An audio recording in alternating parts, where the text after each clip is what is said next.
오늘 감사주일 아침에 감사하는 마음으로 예배하는 여러분들 위해 우리 하나님의 은혜와 평강이 충만하시기를 주의 이름으로 축원합니다. 어떤 분의 글에 우리가 진정한 감사의 신앙인으로 살기 위해서는 우리에게 17가지의 감사가 필요하다, 그런 내용을 읽고 공감한 적이 있습니다. 여러분들에게도 소개를 해드렸는데요, 설교 요약에 보면 그런 내용을 제가 기록해 놓았어요. 이런 내용입니다.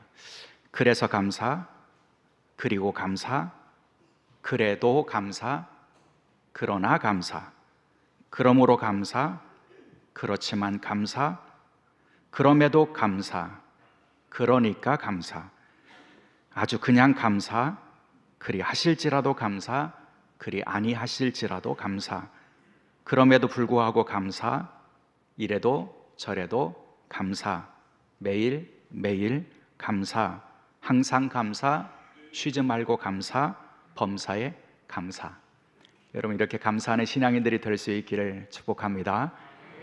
우리는 본래 감사의 시작을 우리의 삶의 조건에서 시작을 합니다.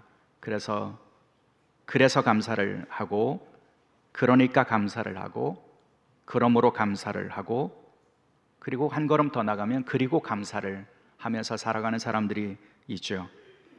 그러나 그 감사는 더 깊어져야 하는데요, 우리의 감사가 깊어지기를 원한다면 우리는 그래도 감사해야 하고, 그러나 감사할 수 있어야 하며, 그렇지만 감사할 수 있어야 합니다. 그럼에도 감사해야 하고요, 그리 하실지라도 감사하고, 그리 아니하실지라도 감사할 수 있어야 합니다. 그럼에도 불구하고 감사하고, 이래도 저래도 감사할 수 있어야 합니다. 그래야 우리가 매일매일 감사할 수 있고, 항상 감사할 수 있고, 쉬지 말고 범사에 감사할 수 있게 되기 때문이죠. 그런 성숙한 감사의 신앙인으로 우리가 주 앞에서 살아갈 수 있기를 간절히 소원합니다. 특별히 하나님의 백성들에게는 이렇게 감사하는 그런 신앙이 반드시 필요하다고 저는 믿습니다. 왜냐하면 하나님께서 우리에게 주시는 은혜는 환경과 조건을 초월하는 것이기 때문입니다. 그러니까 하나님의 은혜는 우리의 환경과 조건을 초월하는데, 만일 우리가 우리의 환경과 조건에서만 감사의 이유를 발견하라고 한다면 그 초월하시는 하나님의 은혜의 손길을 놓쳐버리게 되기 때문입니다. 그래서 우리는 우리의 환경에서 오는 것들 뿐만 아니라 그 너머에 있는 아주 근원적인 하나님의 사랑과 은혜를 깨닫고 감사할 줄 알아야 한다는 겁니다. 그것이 하나님의 백성이고 하나님을 믿고 살아가는 사람들의 감사의 모습이 될 수 있다는 거죠. 여러분, 바울이 가르치는 감사의 모습이 그랬다고 저는 믿습니다. 바울은 자신의 삶의 경험, 삶의 자리, 삶 속에서 경험하는 고난, 그것을 넘어서는 하나님의 은혜를 그는 깨달은 사람이고, 그래서 그는 늘 입을 열면 은혜에 대한 고백으로 가득했던 사람입니다. 바울이 얼마나 감사하는 사람이었을까를 우리에게 제일 잘 보여주는 그런 증거가 되는 장면은 저는 그의 서신에 있다고 믿습니다. 우리가 바울 서신을 많이 우리가 읽고 또 은혜를 받게 되는데요, 그 바울 서신에 보면요, 바울은 그의 서신을 시작할 때 은혜의 고백과 기원과 그리고 축복을 하고 있고, 그 서신의 마지막에 다시 그 은혜의 그런 기원으로 마치는 것을 우리가 볼 수 있습니다.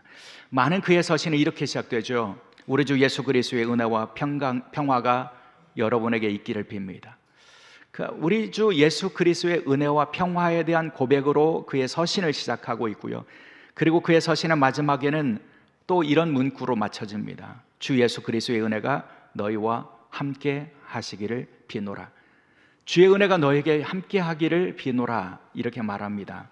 고린도 교회 보낸 편지도 그랬고요, 갈라디아 교회, 또 에베소, 골로새, 데살로니가 보낸 그의 편지의 마지막에는 주 예수 그리스도의 은혜가 너희와 함께 하기를 빈다고 하는 그런 축복과 기원으로 맞춰지는 것을 볼 수가 있다는 겁니다. 여러분, 아주 단순하게 말씀드리자면 사도 바울의 서신은 은혜에 대한 고백과 은혜에 대한 기원으로 시작해서 은혜에 대한 기원과 은혜에 대한 축복으로 맞춰지고 있다는 겁니다. 바울은 은혜로 시작해서 은혜로 마치는 그런 사람이라고 하는 것을 보여주고 있다는 겁니다. 은혜요. 여러분, 값없이 주어지는 하나님의 은혜, 그것을 알았기 때문에 그는 은혜를 고백했고 은혜를 기원했고 은혜를 축복한 사람이었다는 거죠. 그 은혜에 대한 고백이 있었기 때문에 바울은 감옥에서도 감사했고 고난 가운데도 감사했고 어떤 상황에도 감사하며 범사에 감사하라고 가르칠 수 있는 사람이 되었던 것이죠. 범사에 감사하는 신앙으로 자라나기를 원한다면 그런 의미에서 우리는 은혜의 고백이 반드시 필요하다는 것입니다. 우리의 삶을 초월해서, 환경을 초월해서 우리에게 베풀어 주시는 하나님의 은혜를 깨닫는 사람들만 범사에 매일매일 항상 쉬지 말고 감사할 수 있는 그런 사람들이 될 수 있게 된다는 것입니다. 네, 여러분, 이것은 성경 전체로 확대를 시켜도 동일한 그런 진리를 우리가 발견할 수 있습니다. 여러분, 성경은 창세기로부터 시작해서 요한계시로 마치는데요, 여러분, 창세기의 주제는 무엇입니까? 하나님의 주권에 대한 것입니다. 하나님이 세상을 만드셨고 그분이 소유하신 분이시라고 하는 것을, 하나님의 주권과 그 주권으로 그분의 사랑을 통해서 이 땅을 만드셨고 우리를 지으셨다고 하는 것을 선포하는 것이 창세기의 내용이라고 한다면, 여러분, 요한계시록의 마지막에 있는 내용이 무엇인지를 여러분 기억하십니까? 요한계시록의 마지막 장 마지막 절에 있는 내용이 무엇입니까? 이렇게 물으면 신앙생활 좀 하신 분들은 어떤 대답을 하시냐면 마라나타 아닙니까? 이렇게 대답을 해요. 주 예수여 어서 오시옵소서라고 하는 그런 간구로 맞춰진다고 생각을 하는데요, 여러분, 요한계시록을 다시 확인해 보면요, 마라나타에 대한 간구 뒤에 또 나오는 표현이 있습니다. 요한계시록 22장 21절, 주 예수의 은혜가 모든 자에게 있을지어다. 아멘. 여러분, 이것이 성경의 마지막 표현입니다. 주 예수의 은혜를 말씀합니다. 주 예수의 은혜를 여러분이 깨닫고 예수 그리스도의 은혜를 누리며 예수 그리스도의 은혜 안에서 살아가십시오. 모든 사람에게 주님의 은혜가 있기를 원합니다. 이것이 성경의 마지막 간구이고 기도이고 축복이라고 하는 것을 깨닫게 된다는 겁니다. 결국 성경은 하나님의 주권으로 시작해서 그 주권적인 사랑을 통해서 우리에게 베풀어 주신 은혜에 대한 깨우침으로 성경이 맞춰지고 있다는 것을 우리가 깨닫게 된다는 것이죠. 결국 여러분, 성경을 통해서 우리가 깨닫게 되는 것은 무엇이냐면 하나님의 은혜입니다. 예수 그리스도의 은혜입니다. 하나님께서 사랑을 우리에게 허락해 주시기를 원하셔서 우리의 모든 것들을 뛰어넘는, 자격 없는 우리에게 베풀어 주시는 그분의 은혜를 주셨고 우리를 선택하셨고 우리를 구원하셨고 그 은혜를 베풀어 주신 하나님께서 예수 그리스도를 통해서, 그분의 십자가 은혜를 통해서 우리를 그분의 자녀로 받아 주셨다는 것, 그래서 우리가 그 은혜 안에서 산다고 하는 것. 여러분, 성경에서 은혜를 빼버리면 성경은 진리가 남아있지 않습니다. 성경은 하나님의 은혜, 그리고 예수 그리스도의 은혜를 말씀해 주시고 있다는 것이죠. 그런 의미에서 우리는 그 은혜를 깨달을 수 있어야 한다는 것입니다. 그리고 그 은혜에 대한 기쁨과 감사의 고백을 가지고 살아갈 수 있게 되어야 한다는 것이죠. 그 은혜를 깨닫는 사람들의 특징은 기쁨이 있다는 겁니다. 여러분, 그 하나님의 은혜가, 그 환경과 조건을 초월하는 하나님의 은혜가 이미 내게 있다고 하는 것을 깨닫는 사람들은 어떤 상황 속에서도 기뻐하고 감사할 줄 안다는 그런 말씀이죠. 왜냐하면 그들의 마음에는 이미 만족함이 있기 때문입니다. 주님의 은혜로 만족합니다. 은혜로 족합니다. 이런 고백이 있기 때문입니다. 유명한 이런 표현이 하나 있어요. 여행 계획은 요구하지만 순례자는 감사한다. 여러분, 여행객은요 요구하는 사람이지만 순례객은 감사하는 사람이라는 겁니다. 여러분, 여행객이나 순례자나 동일한 삶의 모습을 가지고 살지 않습니까? 길을 떠난 사람이고요, 여정을 걸어가는 사람들입니다. 근데 여행객은요, 그 여정을 걷다가 자신에게 그 만족스럽지 않은 상황, 자신이 원하지 않는 상황, 또 뭔가 결핍이 있는 상황이 만나면 당당하게 누군가를 향해서 요구하게 되어 있습니다. 여러분, 여행 중에 어느 그 호텔에 갔는데 그 호텔이 지저분하거나 침대가 잘못되었거나 뭐 그 호텔 안에 있는 어떤 기계가 잘못되어 있거나 그러면 여러분 참지 않습니다. 당장 프런트로 연락을 해서 고쳐달라고, 바꿔달라고, 방을 바꿔달라고 당당하게 요구를 합니다. 왜냐하면 내가 대가를 이미 지불했다고 생각하기 때문이죠. 여러분, 그러나 순례자는 그렇지 않습니다. 순례자는 똑같은 상황을 만나도 그들에게는 그 요구보다 감사가 앞서게 되어 있다는 거죠. 순례객에게는 이미 그 안에 만족함이 있기 때문입니다. 자족함이 있기 때문입니다. 하나님의 은혜로 살아간다고 하는 그 고백이 주는 만족과 자족이 있고요.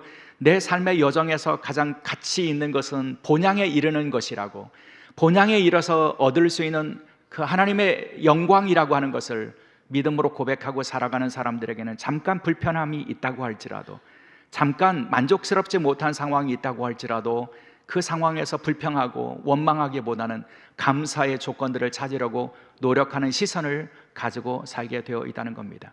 똑같은 환경과 똑같은 조건에서 여러분, 우리는 여행자처럼 사는가 순례자처럼 살아가는가 하는 것에 따라서 우리의 삶의 태도와 우리의 삶의 자세가 달라지게 되어 있는데요, 그 여행자와 순례자에게 가장 분명한 차이는 뭐냐면 그 안에 만족함이 있는가 자족함이 있는가 그렇지 않은가의 문제이고요, 그 자족함과 만족함은 어디서부터 오냐면 하나님의 은혜에 대한 고백이 있는가 그렇지 않은가에서부터 온다는 것이죠. 바라기는 우리 안에도 순례자와 같은 마음이 있어서 이미 내게 주신 하나님의 은혜와 사랑에 대한 자족함과 만족함이 주는 그런 감사가 넘치는 복된 삶을 살아갈 수 있기를 주의 이름으로 축원합니다. 그 은혜에 대한 고백을 가지고 감사의 노래를 불렀던 대표적인 사람을 오늘 우리가 시편 116편에서 만나게 됩니다. 오늘 구약의 본문으로 주시는 116편의 시인이 그런 사람이기 때문이죠. 여러분, 116편 시인의 그 유명한 고백을 우리가 잘 알고 있습니다. 12절, 내게 주신 모든 은혜를 내가 여호와께 무엇으로 보답할까? 여러분, 시인은 내게 주신 모든 은혜를 고백하는 사람이었습니다. 그는 하나님께 은혜 받은 자라고 하는 고백을 가지고 있었습니다. 그래서 그 은혜에 대하여 내가 하나님 앞에 어떻게 보답할까 감사하는 마음으로 그렇게 묻는 그런 마음을 가지고 살고 있는 사람이었다는 것이죠. 여러분, 116편의 시편의 말씀에 보면요, 그러나 그의 이 시인의 삶의 자리가 그렇게 평탄하지는 않았던 것을 확인할 수 있는 그런 장면들이 많이 나옵니다. 하나님 내게 많은 은혜를 주셨습니다 고백하고 있지만 실제 그의 삶에는 고통도 있었고요, 환난도 있었고요, 슬픔도 있었습니다. 여러분, 16편에 보면 3절에 보면 사망의 줄이 나를 둘렀다 이런 표현도 나오고요, 그리고 스올, 그러니까 죽은 자들이 들어가는 음부의 고통이 내게 이르렀다 이렇게 고백하는 그런 장면도 만납니다. 그는 죽음과 같은 그런 고통을 지금 겪고 있었던 사람이라는 겁니다. 이 땅에서 삶을 살지만 자신은 이미 사망에 처한 것처럼, 죽은 자가 들어가는 음부에, 스올에 들어간 사람처럼 느껴지는 삶의 상황이 그에게 있었다는 거죠. 그 시인의 고백에 보면 또 그는 환난과 슬픔을 만났다 그런 고백도 하고 있고요, 10절에 보면 크게 고통을 당하였다 이런 표현도 나옵니다. 여러분, 시인의 이 고백들을 보면 그에게는 많은 슬픔이 있었습니다. 환난이 있었습니다. 고통이 있었습니다. 죽음과 같은 고통이 그에게 있었던 사람입니다. 그러나 그가 어떻게 내게 주신 모든 은혜를 이렇게 고백하면서 그 은혜를 내가 어떻게 보답할까요? 무엇으로 보답할까요? 그렇게 그가 고백할 수 있었을까 하는 마음이 들죠. 여러분, 시인에게는 어떤 고통이 있었을까요? 어떤 슬픔이 있었을까요? 성경 자체에는 116편의 시인이 누구인지를 알려주지 않습니다. 그래서 이 시가 누가 어떤 상황에서 부른 노래인지는 알 수 없습니다. 하지만 그 위대한 종교개혁자 깔뱅은 이 시편이 다윗의 시편일 것이라고 그렇게 설명을 하고 해석을 합니다. 여러분, 다윗의 인생에서 가장 고통스러운 순간, 그것이 아들이었던 압살롬의 반역을 경험했던 그런 순간이 아니었을까요? 여러분, 아들이요, 사랑하던 아들이요, 자신의 왕자를 누리고 자신의 왕위를 빼앗기 위해서 반란군을 일으킨 그런 상황입니다. 아버지를 죽이고 아버지의 왕자를 빼앗겠다고 반란군을 이끌고 예루살렘을 향해서 쳐들어 오는 그런 상황입니다. 다윗이 그 상황에서 도망할 수밖에 없지 않았습니까? 여러분, 모든 것을 다 놓고 도망할 수밖에 없었던 그 고통과 슬픔을 그가 경험할 수밖에 없었는데요. 여러분, 나를 죽이겠다고 달려드는 아들을 피해서 도망하는 아버지의 그 내면에 여러분 어떤 슬픔이 있었겠습니까? 사는 것이 무슨 의미가 있었겠습니까? 죽는 것이 더 낫겠다고 생각하지 않았겠습니까? 그런 죽음의 고통이, 슬픔이, 환난이, 아픔이 다윗에게 있었다는 거죠. 그 슬픔과 아픔과 환난 가운데서 다윗이 하나님께 매달리지요. 자신의 삶에 하나님 긍휼을 베풀어 달라고, 은혜를 베풀어 달라고 기도하지 않습니까? 그가 기도할 수 있었던 이유를 시편 116편의 5절에 보면 그가 하나님을 이렇게 고백했기 때문입니다. 여호와는 은혜로우시며 의로우시며 우리 하나님은 긍휼이 많으시도다. 여러분, 그 말할 수 없는 고통의 자리에서도 다윗은 하나님을 어떻게 고백합니까? 하나님 의로우신 분이시고 은혜로우신 분이시고 긍휼이 많으신 분이십니다. 여러분, 고통이 있다고 해서 하나님의 은혜가 우리에게 사라진 것이 아니라는 겁니다. 그 외롭고 고독하고 슬프고 가슴이 저며드는 것 같은 그런 순간에도 다윗은 하나님 은혜로우신 분이십니다. 하나님 긍휼이 많으신 분이십니다. 그 믿음의 고백을 잃지 않았습니다. 그래서 하나님 앞에 기도했습니다. 그리고 하나님의 구원을 경험했습니다. 구원을 경험한 다음에 그는 하나님 내게 은혜를 베풀어 주셨습니다. 이렇게 고백하는 겁니다. 그 모든 은혜를 내게 베풀어 주셨으니 내가 그 은혜를 이제 여호와께 어떻게 보답할까요? 이것이 시인이 다윗이 하나님 앞에 드리는 찬양의 내용이었다는 것이죠. 여러분, 고통 가운데 하나님의 은혜를 경험할 수 있습니다. 여러분, 고독 가운데, 환난 가운데 하나님의 은혜의 손길을 경험할 수 있습니다. 그때에 여러분, 그 은혜에 대한 고백이 진정한 고백이라고 한다면 그 진정한 은혜의 고백을 가진 사람들이 당연히 하나님 앞에 물어야 될 것이 있습니다. 그것은 은혜를 어떻게 보답하며 살까요? 라고 하는 그런 물음이 있어야 한다는 겁니다.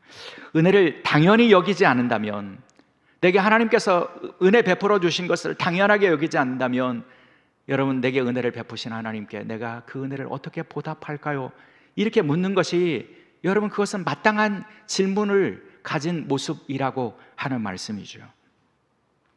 언젠가 이런 이야기를 읽은 적이 있어요. 어린 딸을 데리고 바닷가를 산책하던 어떤 어머니가 있었는데요, 갑자기 파도가 그 모녀를 향해서 몰려왔고요, 그 어머니가 그 파도에 휩쓸리면서 어린 딸의 손을 놓쳐버리고 말았습니다. 어머니는 크고 힘이 있고 그래서 파도에 휩쓸리지 않았지만 어린 딸은 그 파도에 휩쓸려서 바다로 떠밀려 가고 있었습니다. 다급한 상황이었습니다. 딸을 살려달라고 외치면서 하나님께 기도하지 않을 수가 없었습니다. 그런데 놀랍게도요, 그 순간에 파도가 육지 쪽으로 크게 오면서 어린 딸이, 그 파도에 휩쓸렸던 어린 딸이 육지 쪽으로 쭉 휩쓸려서 들어오게 된 거예요. 어머니가 그 딸을 끌어안게 되었습니다. 여러분, 얼마나 감사한 일입니까? 근데 그 어머니가 아이를 안고서는 뭔가 그 자리에서 떠나지 않고 두리번거리면서 뭔가를 하더라는 겁니다. 자세히 가서 보니까 어머니가 하나님께 아직 기도할 것이 남아 있었던 모양이에요. 이렇게 기도하더랍니다. 하나님, 그런데요, 잃어버린 아이의 신발 한 짝이 아직 돌아오지 않았어요. 그것도 돌려주세요. 여러분, 하나님께서 얼마나 놀라운 은혜를 베풀어 주셨습니까? 그런데도 하나님 감사합니다 고백하기 이전에 신발 한 짝 아직 남았는데요, 이렇게 기도하는 것이 사람의 마음이라는 겁니다. 여러분, 은혜를 당연하게 여기면 우리는 감사하지 못하게 되어 있다는 거죠. 은혜를 깨닫는 사람이 감사할 수 있고요, 그 은혜를 우리가 어떻게 보답할 수 있을까를 물을 수 있게 된다는 겁니다.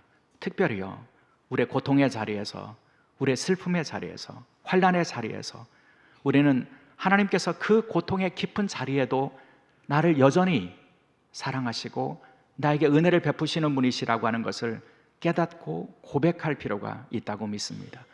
우리는 고통과 환난을 당할 때 하나님의 은혜가 나에게서 멀어졌다고 생각하는 경향들이 있는데요, 그렇지 않다는 겁니다. 그 고통과 환난 가운데도 우리가 은혜에 집중해 보면, 하나님의 은혜의 손길을 찾고자 집중해 보면 우리는 그 속에서도 하나님의 은혜의 손길을 발견할 수 있게 된다는 거죠. 여러분, 오늘 우리 장로님 기도해 주신 것처럼 지난 주간에 저희 아버님 장례를 잘 마치고 돌아왔습니다. 그 장례를 치르면서 제 안에 은혜에 대한 감사의 고백이 충만하게 된 것을 제가 너무 감사하게 생각합니다.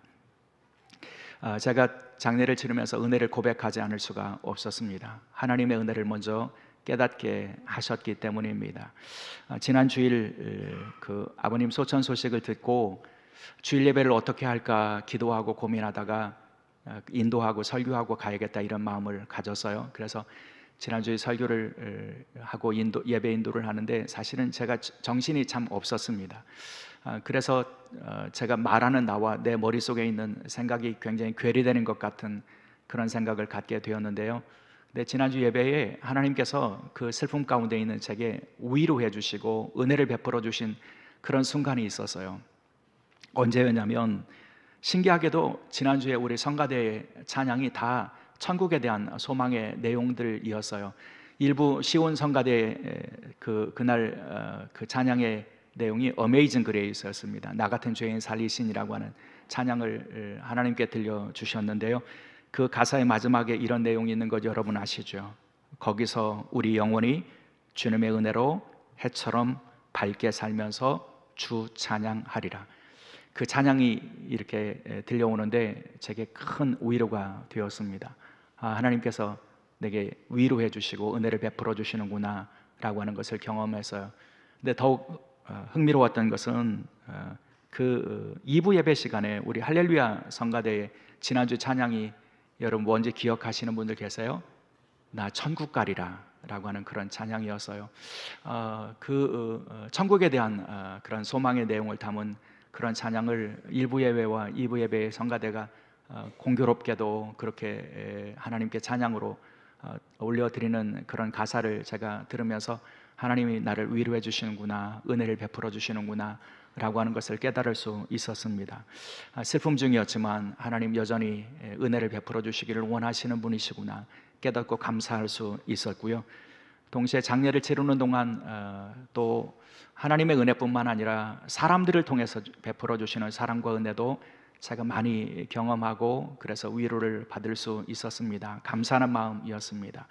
우리 교우들 먼 곳까지 버스를 대절하셔서 오셔서 그 조문해 주시고 위로해 주셨고요. 또 우리 교우들 많이 기도해 주셨고요, 격려해 주셨고요. 뿐만 아니라 저희 교회 교인들뿐만 아니라 제가 섬겨왔던 교회들 온양 교인들도 오시고 또 논산에서도 오시고 그리고 서울에서도 오시고, 예기치 않은 제가 연락드리지 않았는데도 많은 분들이 어떻게 하시고 오셨어요. 그 뜻밖의 그 조문을 오셔서 위로해 주신 분들 많이 계시고요. 그래서 조문 오신 분들 또 위로해 주신 분들 통해서 제가 큰 은혜와 또 사랑과 위로를 경험할 수 있었습니다. 제가 조문 오신 분들 맞으면서 제 속에 하나님께서 주신 기도가 솟아났어요. 하나님, 그 먼 길, 그 사랑 때문에 찾아오셨는데 하나님 그 영혼의 평안을 주시고 그의 삶에 하나님 평강을 허락하여 주옵소서. 한 분 한 분 올 때마다 제가 그분들이 헌화하고 기도하는 시간에 그분들을 위해서 기도했습니다. 그리고 그 은혜를 제가 깊이 깨닫게 되면서 감사하는 마음을 가질 수 있었습니다. 여러분, 우리가 하나님의 은혜를 감사하고 또 내 곁에 있는 사람들 그 사랑과 은혜를 기억한다면 우리는 슬픔과 아픔 속에서도 감사를 회복할 수 있게 된다는 겁니다. 바꿔 말하자면 우리가 감사하기를 원한다면 우리는 은혜에 집중할 수 있어야 한다는 겁니다. 슬픔과 아픔 가운데서 놓쳐버리는 은혜에 대한 고백 대신에 내 삶에 여전히 베풀어 주시는, 내 삶의 환경을 초월하는 나에게 이미 주어진 그 은혜를 집중하고 그 은혜를 발견하는 사람들이 감사의 삶을 살아갈 수 있게 된다고 믿습니다. 사랑하는 여러분, 다윗이 그런 사람이었습니다. 다윗은 모든 은혜를 고백했습니다. 슬픔 가운데, 고통 가운데도, 환난 가운데도 죽음과 같은 고통 가운데서도 그는 하나님 댁에 모든 은혜를 베풀어 주셨다고.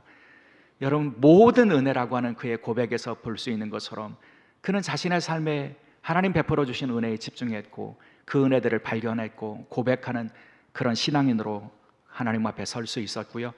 그런 고백이 있었기 때문에 하나님 앞에 무엇으로 보답할까를 묻고서 스스로 깨닫고 또 발견하고 하나님 앞에 고백한 것이 두 가지가 있었는데요. 하나는 13절에 보면 내가 구원의 잔을 들고 여호와의 이름을 부르겠다 이렇게 고백합니다.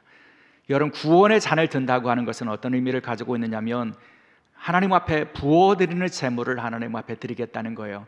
여기 구원의 잔이라고 하는 것은요, 하나님 앞에 우리가 감사제나 화목제나 제물을 드릴 때에 제물을 드리면서 함께 그 제물에 부어드리는 그런 제사를 우리가 드리게 되는데 그 제물 위에 부어드리는 포도주, 그래서 전제라고도 말하는데요, 부어드리는 그런 제물을 하나님 앞에 더해서 하나님 앞에 주의 이름을 부르며 감사하겠다고 하는 그런 의미를 가지고 있습니다.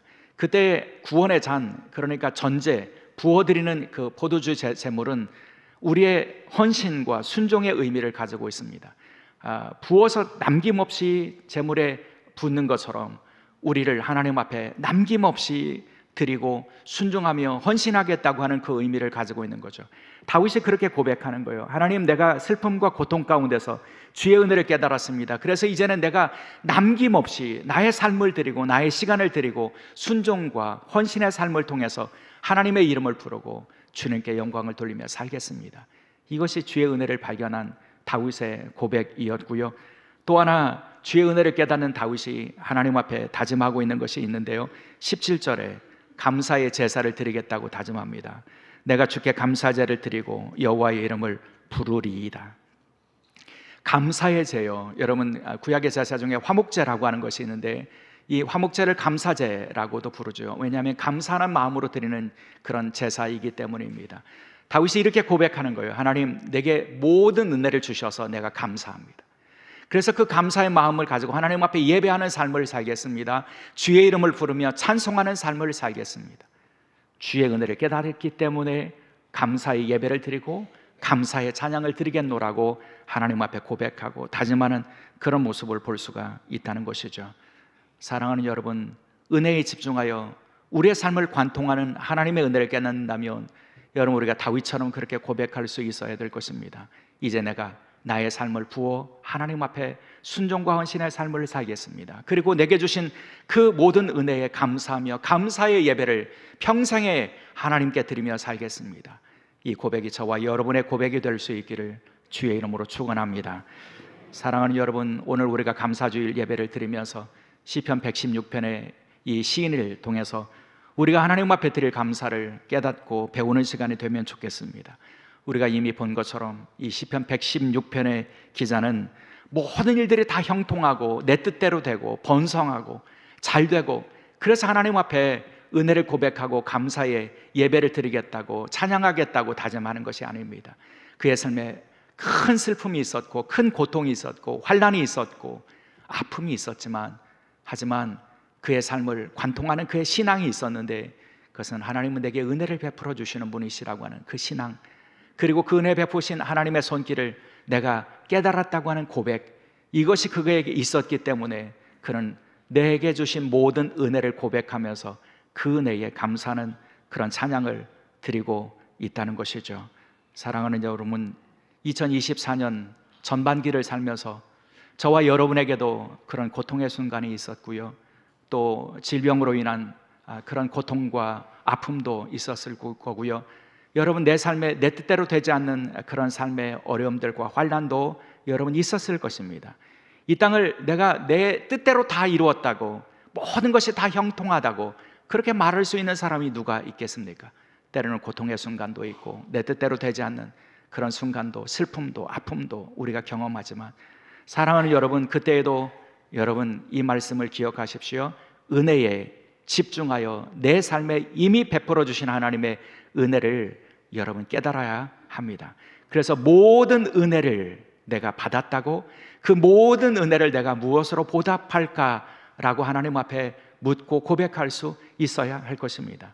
그 고백이 우리로 하여금 예배의 자리로 나가게 합니다. 감사의 예배를 드리며 감사의 찬양을 드리며 나의 작은 것이지만 나를 드려서 하나님 앞에 모든 포도주를 다 부어서 전제로 드리는 것처럼 내 모든 것을 하나님 앞에 순종과 헌신으로 드리겠습니다라고 하는 믿음에 이르게 하는 능력이 된다는 것이죠.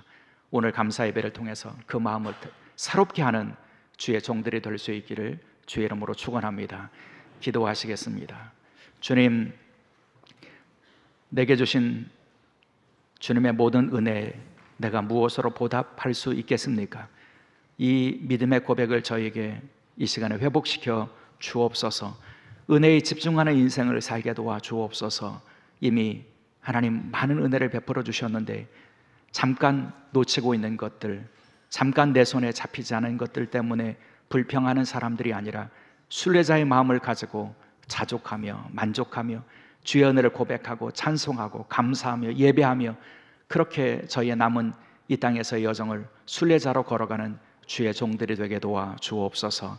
감사하며 우리 주 예수 그리스도의 이름으로 기도드리옵나이다. 아멘.